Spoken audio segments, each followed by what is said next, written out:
2020 में हम वैशाली असेंबली लड़े, तो लगातार हम लोग जनता के बीच में रहते हैं। और उसी कड़ी में जब हम 2020 का चुनाव वैशाली लड़े तो उसके बाद निरंतरता में हम लोग वैशाली विधानसभा क्षेत्र के वैशाली को देने का काम नहीं किया। और आज की तारीख में भी जब उस 30 वर्षों की हम चर्चा करते हैं तो उसके बाद के दिनों में भी अगर आप देखिएगा तो आज के वर्तमान स्थिति में भी वो लोग जनता के बीच जाकर के आज भी मत मांगने का प्रयास करते, बात करते, और अभी वो समझौते के रूप में नहीं देखा। हम लोगों ने अपने मान सम्मान और स्वाभिमान को बचाने के लिए पार्टी छोड़ना उचित समझा और हम लोग पार्टी। देखिए, बिहार में जो है वो विधानसभा चुनाव अब बिल्कुल नजदीक है। ऐसे में तमाम नेता अपने अपने क्षेत्र में जा रहे हैं और बड़े बड़े दावे कर रहे हैं, बड़े बड़े वादे कर रहे हैं। और आप सबको पता होगा कि बिहार के जो नेताओं का हाल है वो किस प्रकार के, कितने अपने दावे और वादे पे खरे उतरते हैं। इसी कड़ी में हम लोग वैशाली में है। वैशाली विधानसभा क्षेत्र के चर्चित चेहरा अजय कुशवाहा जी हमारे साथ है, जो कभी चिराग के सिपाही हुआ करते थे। अजय जी, सबसे पहले बहुत बहुत स्वागत है। बहुत बहुत धन्यवाद आपका। लगातार आप क्षेत्र में जनसंपर्क कर रहे हैं, क्या कहेंगे? नहीं, देखिए, लंबे समय से मेरा पेरेंटल, हमारे पिताजी 78 से मुखिया रहे हैं। उसके बाद के दिनों में 90 में वैशाली असेंबली का चुनाव लड़े थे और 2015 में हम विधान परिषद का चुनाव लड़े थे। स्थानीय निकाय वैशाली जिले का था और 2020 में हम वैशाली असेंबली लड़े। तो लगातार हम लोग जनता के बीच में रहते हैं और उसी कड़ी में जब हम 2020 का चुनाव वैशाली लड़े तो उसके बाद निरंतरता में हम लोग वैशाली विधानसभा क्षेत्र के लोगों के बीच लगातार हैं। उनके सुख दुख में हमेशा हिस्सा लेते हैं और हर वैसे चीज़ों पे हम लोगों का ध्यान होता है जो सामाजिक स्तर पर होना आवश्यक है। लेकिन चूंकि हम लोग अभी कोई वैसे जगह पे नहीं है, संवैधानिक पद पे नहीं है, लेकिन उन सब चीज़ों का हम लोगों ने मूल्यांकन करके रखा हुआ है। आने वाले समय में जब हम लोगों को मौका मिलेगा तो निश्चित रूप से हम लोग उन सब चीज़ों को अमली जमा पहुँचाने का काम करेंगे। एक अहम सवाल लोग बार बार क्षेत्र के लोग करते हैं, चाचा भतीजे की बात सामने आती है कि 30 सालों में वैशाली को क्या दिया। अब देखिए, यही तो दुर्भाग्य है। अब ये लोग सभी पार्टियों से घूम करके इन लोगों ने वैशाली के लोगों को ठगने का काम किया। और सरकार में रहते हुए, जब आप सरकार में थे, बिहार सरकार के काबीना मंत्री थे, आप जिस परिवार की चर्चा कर रहे हैं उस परिवार के चाचा वैशाली से जब विधायक थे, उसके साथ साथ बिहार सरकार के काबीना मिनिस्टर थे और एक बड़े हस्ती के रूप में वो जाने जाते थे। लेकिन जिस विभाग के वो मंत्री रहे उस विभाग के अंदर भी बहुत ऐसी चीज़ें थी जिसको वैशाली में स्थापित किया जाना चाहिए था। साहब, एक डिग्री कॉलेज तक उन लोगों ने वैशाली को देने का काम नहीं किया। और आज की तारीख में भी जब उस 30 वर्षों की हम चर्चा करते हैं तो उसके बाद के दिनों में भी अगर आप देखिएगा तो आज के वर्तमान स्थिति में भी वो लोग जनता के बीच जाकर के आज भी मत मांगने का प्रयास करते, बात करते, और अभी भी चुनाव लड़ने की बात करते।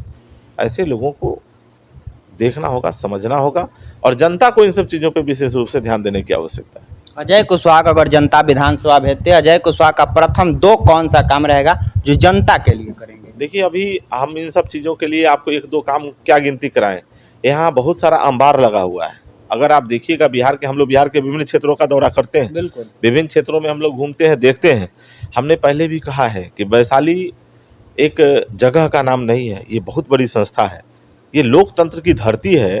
जो लोकतंत्र में वैशाली का नाम जिस तरीके से लिया जाता है उस तरीके का विकास आपको किसी भी स्तर पर वैशाली में कहीं नहीं दिखता।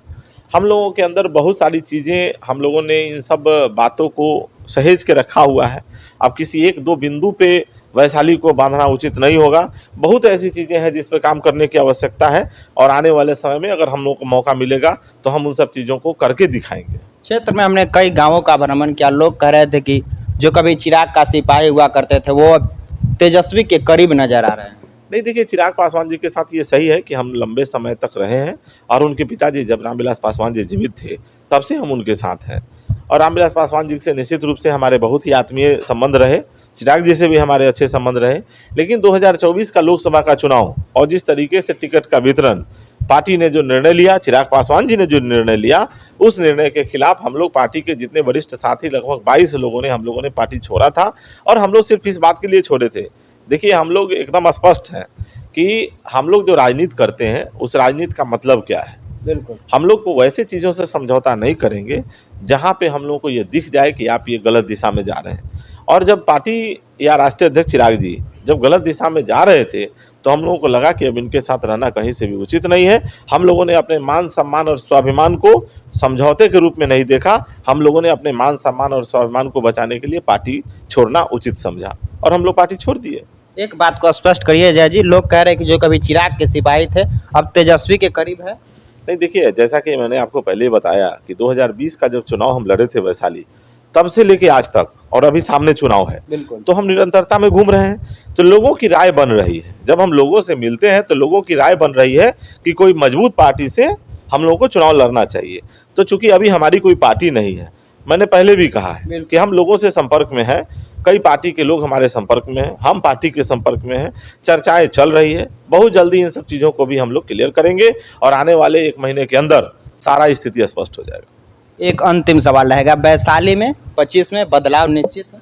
एकदम निश्चित बदलाव के संकेत आम जन से मिल रहे हैं। बिल्कुल। तो आम लोगों ने जब बदलाव का संकेत दिया है तो वो बदलाव होगा, और बदलाव होना जरूरी है। इस वैशाली के विकास के लिए बदलाव का होना जरूरी है कि वैसे लोगों से छुटकारा पाना वैशाली को जरूरी है जिन लोगों ने 30-40 वर्षों से वैशाली का बेड़ा गर्क करके रखा हुआ है। चलिए, बाकी ये अजय कुशवाहा है जो साफ तौर पे कह रहे हैं कि निश्चित रूप से वैशाली में बदलाव होगा, और जो चाचा भतीजे की बात सामने आती है उस सवालों का भी जवाब इन्होंने बारीकी से दिया है। खैर, इस पूरे वीडियो को लेकर आपकी क्या राय है, अपनी राय कमेंट करके जरूर दीजिएगा। मेरा नाम कुमार